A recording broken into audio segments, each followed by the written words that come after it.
Have you ever stopped to ponder how your love life would be if you viewed it from the perspective of an ancient philosopher? Today, let's delve into a perspective that, although originated thousands of years ago, still resonates today: the Stoic perspective. Stoicism, born in ancient Greece and flourishing in the heart of ancient Rome, not only addressed questions about the nature of the universe and the purpose of life but also delved into the complex realm of our emotions and relationships. The Stoics believed that life should be lived in harmony with nature, and our emotions, including love and sexual desire, should be understood and managed with wisdom. From the Stoic viewpoint, love and sexuality are not mere fleeting passions. Instead, they are opportunities to exercise self-control and, more importantly, to recognize our shared humanity. The Stoics taught us that, although love can be a powerful and unifying force, it should be approached with awareness and not driven by uncontrolled passions.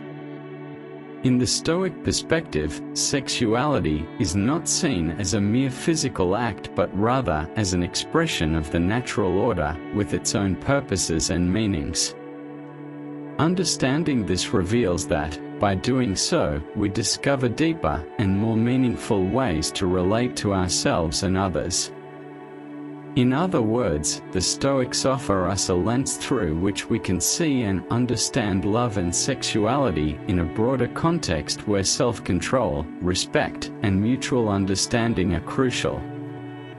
If you've ever felt lost or confused about matters of love and relationships, or if you're simply seeking a new and profound perspective, join me on this journey into the world of love and sexuality through the eyes of the Stoics. Their words, formulated millennia ago, contain lessons that are as relevant today as they were then. When we talk about Stoicism, it's impossible not to mention the profound reverence this philosophy had for nature. But how does this relate to our sexuality and desires? For the Stoics, understanding human nature was essential for living a virtuous life. They believed that we are born with certain inclinations and desires that, at their core, are neutral. What truly matters is how we respond and act in accordance with them. Regarding sexuality, the Stoics viewed it from a much broader perspective, linked to the cosmos. According to their vision, everything in the universe follows an order determined by nature, a constant flow of causes and effects. In this context, sexuality is nothing more than expression of this natural order. It's not just a physical act or a simple attraction, rather, it's a manifestation of the will of nature for life to continue. Understanding sexuality as something in harmony with the order of the universe leads the Stoics to see it as something transcendental. It's not just about pleasure or procreation but a way to connect with something greater than oneself, with the rhythm and melody of the cosmos. Therefore, approaching sexuality from a Stoic perspective means not only talking about individual acts or desires but understanding how these fit into the grand canvas of nature. It serves as a reminder that we are essentially natural beings, and our desires and actions, even in the realm of sexuality, must be understood and addressed in that context. Have you ever heard the term Stoic love? At first glance, it might seem like a contradiction, as Stoicism is known for its focus on self-control and detachment, while love is one of the most intense and passionate emotions we can experience. However, the beauty of Stoic thinking about love lies in experiencing it in a deeper and more meaningful way. Seneca, one of the most renowned Stoics, said, "We don't avoid emotions, but we choose which emotions to follow." It's a call not to reject our emotions but to guide them and give them direction. The central idea is not to be carried away by uncontrolled passions. Love, when impulsive and unexamined, can lead to hasty decisions, obsession, or even despair. But with Stoic wisdom, we can love deeply without losing our inner peace. This is known as love without attachment. It means loving without expecting anything in return, without trying to possess or control the other, but simply appreciating their presence and valuing the shared moment. Applying Stoic principles to love does not mean lack of care or affection, it means loving in a freer and more genuine way. Detachment in the Stoic context does not mean a lack of care or affection. On the contrary, it means loving in a freer and more genuine way, the ability to enjoy the present without constantly worrying about the future, to appreciate the loved one without trying to change them, and to understand that true love is not possessive but liberating. Connection with others, and when we experience it from this place of Stoic wisdom and detachment, it becomes one of the most enriching and transformative experiences of our lives. Marriage and family have been fundamental pillars in many cultures throughout history, but how did the Stoics view them?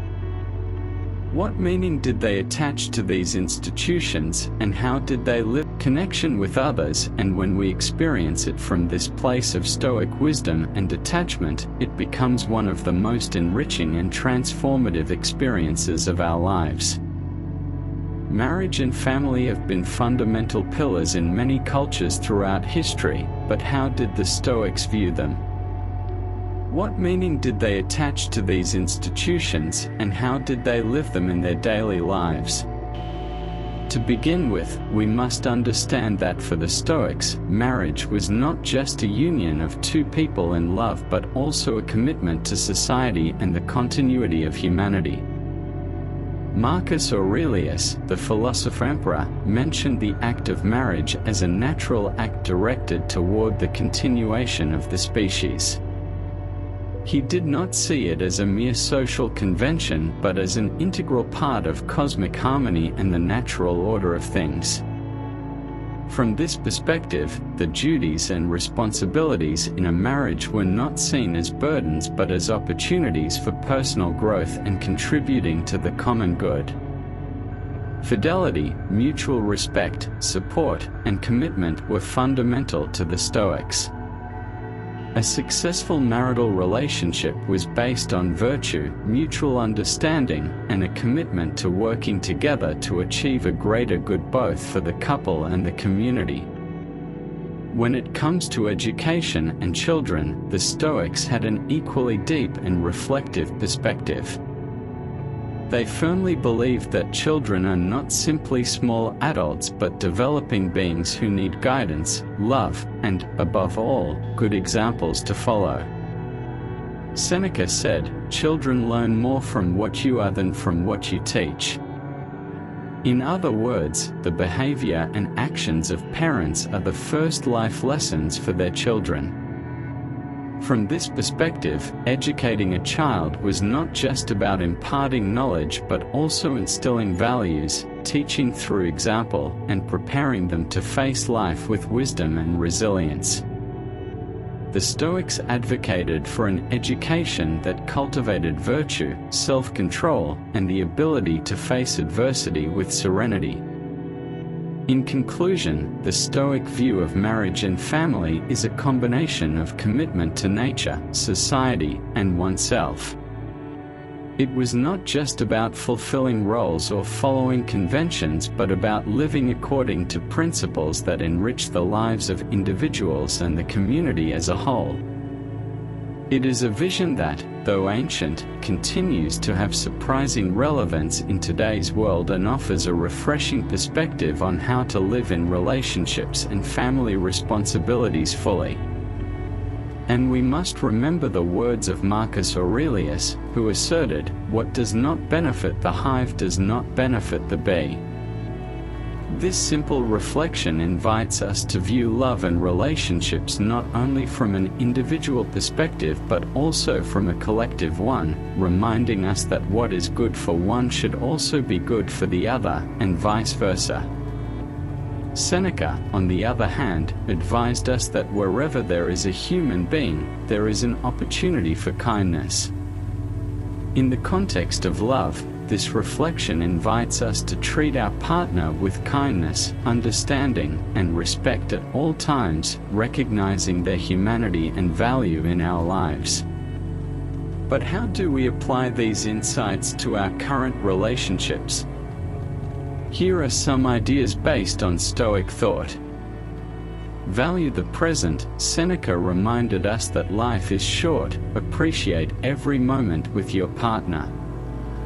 Live in the present and don't let worries or expectations of the future overshadow your current happiness. Self-control. The Stoics believed in the importance of self-control in love. This means not giving into unfounded jealousy, anger, or resentment. Cultivate patience and understand that everyone, including yourself, is imperfect. Love without attachment. As Epicurus taught, we should not hold on too tightly to external things, as they are not under our control. This includes relationships. Love passionately, but always be prepared to accept any outcome with serenity. Cultivate communication. While the Stoics did not directly address communication in relationships, they did emphasize the importance of wisdom and mutual understanding in daily life. In relationships, open and honest communication is essential to understand and be understood. Seek mutual growth. Love is not just about feeling butterflies in your stomach, but also about growing together as individuals. As Marcus Aurelius would say, seek what is beneficial for both and foster mutual improvement in the relationship. In the end, Stoic wisdom invites us to view love and relationships from a prism of authenticity, understanding, and growth. Although they lived millennia ago, their teachings remain a guiding light in the complex labyrinth of love in the contemporary world. Perhaps by embracing this wisdom, we can find deeper, more meaningful, and balanced love in our lives. Before we part ways, please confirm your subscription to the channel. Here are 2 videos that may be of interest to you. Thanks for watching, take care, and see you so.